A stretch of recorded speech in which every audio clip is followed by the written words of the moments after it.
E aí, gente, bem-vindo a mais um vídeo desse canal. Tô aqui de novo com o Michel. Valeu, Michel, por estar aí de novo. E hoje a gente vai fazer o quadro Pense Biblicamente. E hoje vai ser um assunto muito legal, um assunto muito importante nos nossos dias, que a gente vai falar um pouquinho sobre relacionamentos, incluindo tudo que isso abrange, né, como namoro, noivado, falar um pouquinho sobre isso.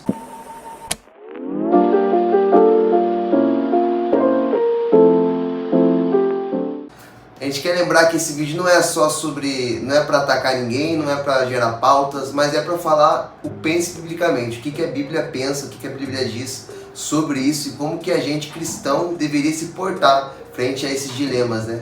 Aí eu trouxe o Michel aqui para estar falando um pouquinho com a gente sobre isso. É sim, Michel, pode ir. Bora.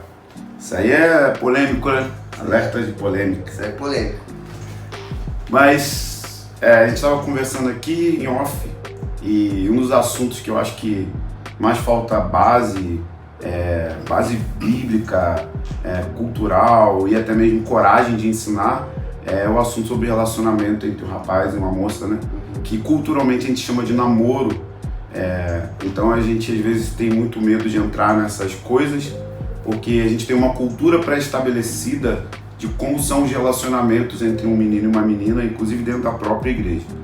E se a gente for parar para perceber, a gente vai ver que na maior parte das igrejas no Brasil e no mundo, a gente não tem muita diferença na maneira como os nossos jovens namoram e uma pessoa não crente namora. Obviamente a gente tem uma geração aí hipersexualizada, a gente teve avanços nessa área, né? De ordem desordenada, mas se a gente olhar a grosso modo, o jeito que o cristão namora não é muito diferente do que uma pessoa não crente namora. Então acho que falta alguns padrões básicos aí pra gente colocar no lugar, né?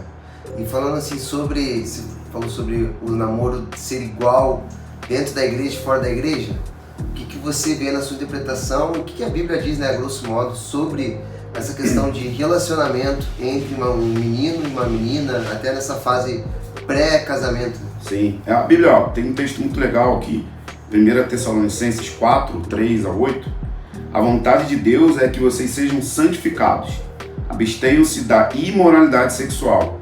Cada um saiba como controlar o próprio corpo de maneira santa e honrosa, não com um desejo desenfreado, como os não crentes, os pagãos, que desconhecem a Deus.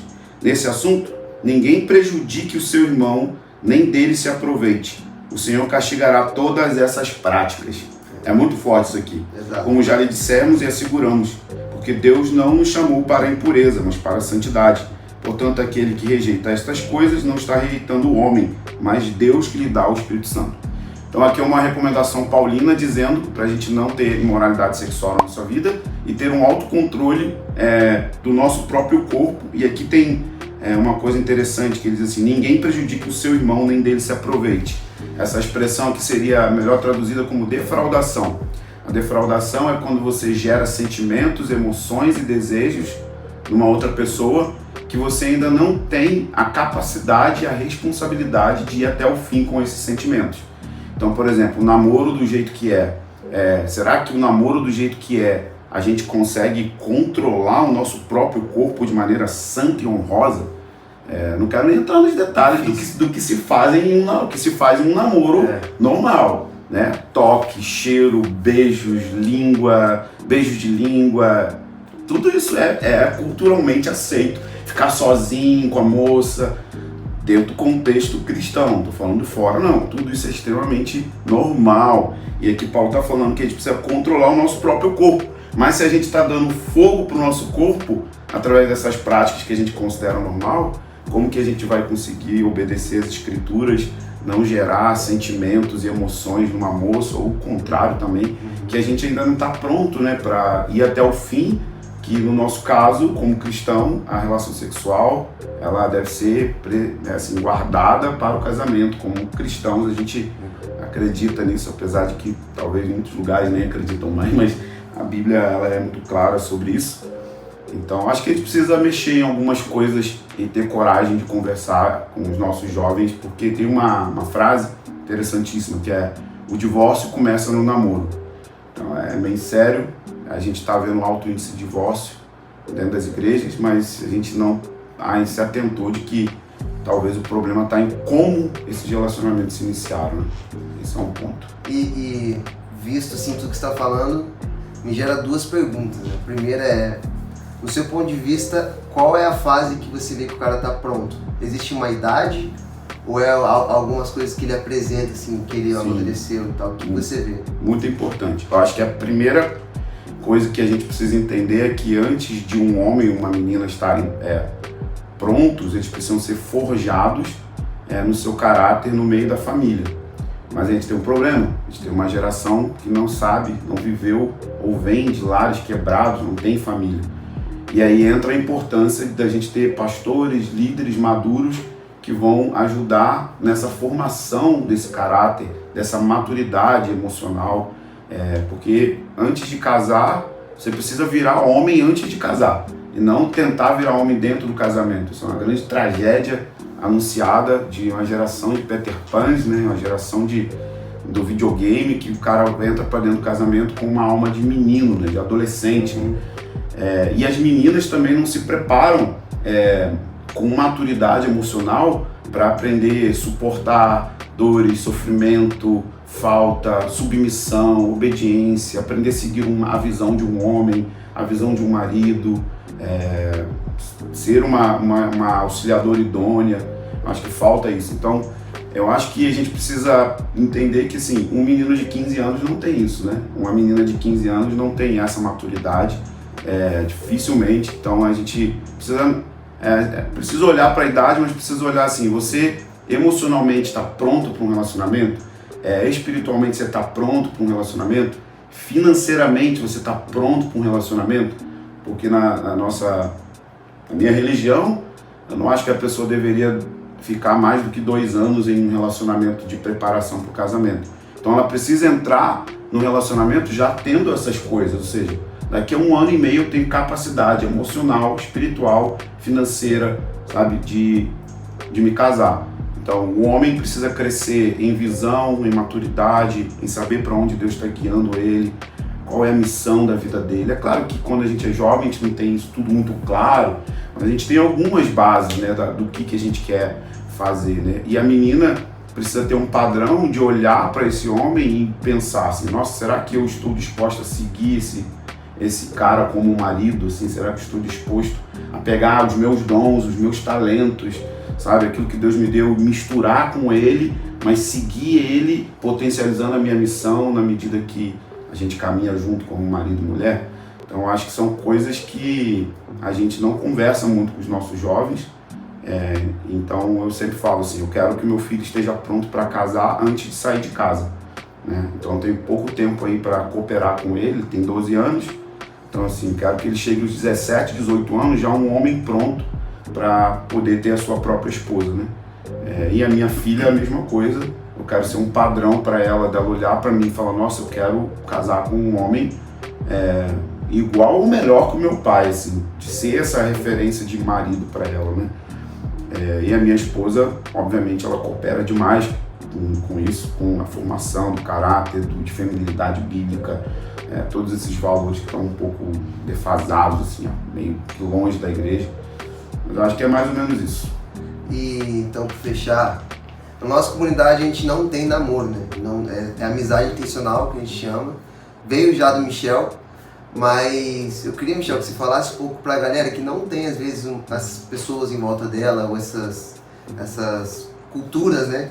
De não deixar o namoro ali escondido. Porque tem pessoas assim, que às vezes a igreja não vê isso como errado, mas a pessoa em si, ela sabe que ela tá errando. E ela não sabe como fazer pra, tipo assim, cara, vou mudar isso, vou submeter a tal pessoa, não sei. Sim. Aí eu queria que você desse o que você acha que a pessoa pode fazer, o cara que tá assistindo lá a gente, se tá precisando dessa ajuda aí.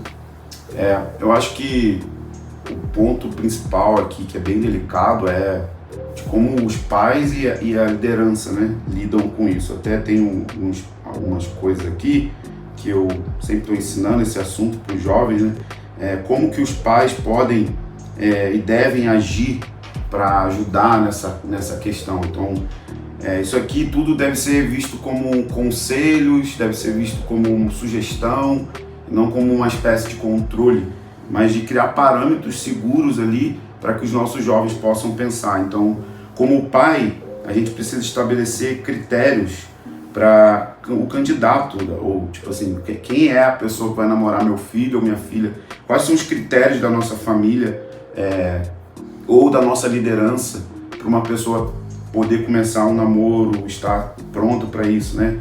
Sua missão, sua saúde emocional, saúde financeira, todas essas coisas precisam ser avaliadas no jovem, né? Estabelecer limites para o relacionamento do namoro, dias para se ver, limites de toque físico, limites de aonde sair somente com pessoas, em grupo, tudo são coisas que criam proteção assim, para esse tipo de relacionamento. E no Rio de Janeiro a gente plantou uma igreja e a gente estabeleceu isso desde o início. A gente não acredita em namoro do jeito que é aí normalmente. Então a gente estabelece um tempo onde o jovem, a menina e o menino podem se conhecer sem se tocar fisicamente. Eles podem se conhecer, compartilhar sonhos, missões, projetos. E é muito interessante fraquezas, um vê a coisa má no outro, assim, com o auxílio de pais, de pais espirituais, os próprios pais biológicos podem e devem ajudar muito nisso aí. E a gente tem visto a graça de Deus muito forte assim, no meio dos casais que casaram desse jeito. E é um grande desafio, porque é uma grande quebra de paradigma. Normalmente a gente não mexe nessas coisas na igreja, mas na nossa comunidade a gente é do Rio de Janeiro, né? Então o Rio de Janeiro, ela é hipersensualizada e sexualizada. Tem uma promiscuidade muito forte. Então o que eu quis, assim, eu não quero ser modelado pelo espírito da cidade. Então a gente levantou uma contracultura de santidade para poder cooperar com a família, cooperar com Deus através dessas coisas. Então esse período de um ano e meio onde eles se conhecem, eles não estão tendo toques físicos, não estão dando vazão à carne, tudo fica mais sóbrio para você poder saber com quem que você está prestes a fazer uma aliança que é para sempre. Né? Casamento, precisa destacar isso aí, que é algo para sempre, uma aliança até que a morte os separe. Então você precisa saber muito bem aonde você está entrando, né? Se você está disposto a comer 1 quilo de sal com aquela pessoa para sempre. E aí tem o período que é o período que a gente chama de noivado, que é quando eles chegaram naquele momento que eles, a gente viu o defeito um do outro, a gente compartilhou sonho e coração com o outro e a gente quer isso. Então esse é um período que eles vão dizer que vão ter uma data para casar. Então tem muita gente que ficar noivo 7 anos, né? Não, isso não é legal. Isso aí é 7 anos de defraudação, 7 anos de pecado, 7 anos de muita coisa ruim. E eu sei que isso aqui que eu tô falando já pode me dar muito problema, né? Pode dar muito problema. Mas como a gente tem feito, a gente acabou de ler um texto aqui sobre isso, sobre como cuidar do próprio corpo, se manter santo. Mas é isso, a gente tem praticado isso na comunidade lá no Rio de Janeiro. Agora eu tô aqui em Floripa, né? Mas a gente plantou 2 igrejas, assim, vendo assim. E tem jovens que vão optar por não fazer desse jeito. E normalmente dá muito problema, tá? Assim, na maioria dos casos isso é terrível. Um rapaz exigindo coisas da menina que não deveria ser só no casamento, a menina exigindo coisas do cara, submissão, coisas bem que, assim, você fica assustado como que no namoro, do jeito que você pula várias etapas da vida, né? Então aí quando vai para o casamento em si, já viveram tantas tensões que eram para serem vividas dentro da aliança, viveram antes, e aí acaba prejudicando tudo. É isso, cara, eu acho que foi bem grosso já esse assunto, mas não seja um vídeo muito longo, mas foi muito bom falar sobre isso, e a gente, cada vez mais que você ouvir até as pregações de Michel, você vê ele falando mais sobre isso, né? Então a gente está muito feliz de poder dar essa visão bíblica de que é relacionamento, né? Não um namoro. Namoro não é algo bíblico, né? Não está nem na Bíblia. Mas enfim, valeu, Michel. É isso. Obrigado por estar aí. Acho que é bom indicar um livro do livro do Iago Martins. Foi muito corajoso. Fogo no Parquinho. Tem o prefácio da minha amiga Roberta Vicente. Então, cara, você tem coragem, se você é pastor, Se você é líder, se você é jovem, solteiro, eu tô lendo ele de novo, assim, de novo não, tô lendo ele pela primeira vez, mas é um assunto que eu já interajo. Eu fiquei muito feliz do Iago ter coragem de botar isso aqui no livro. É um livro maneiro, pega aí. É isso, gente. Obrigado por ter assistido o vídeo até aqui. Se você curtiu, já compartilhe com a galera que você sabe que tem ao redor de você que vai ser edificado por esse assunto. Vai ter um próximo vídeo muito legal aí, até da participação do Michel, você acha também no canal. Tamo junto, gente. Não esquece de se inscrever, dar o like e compartilhar.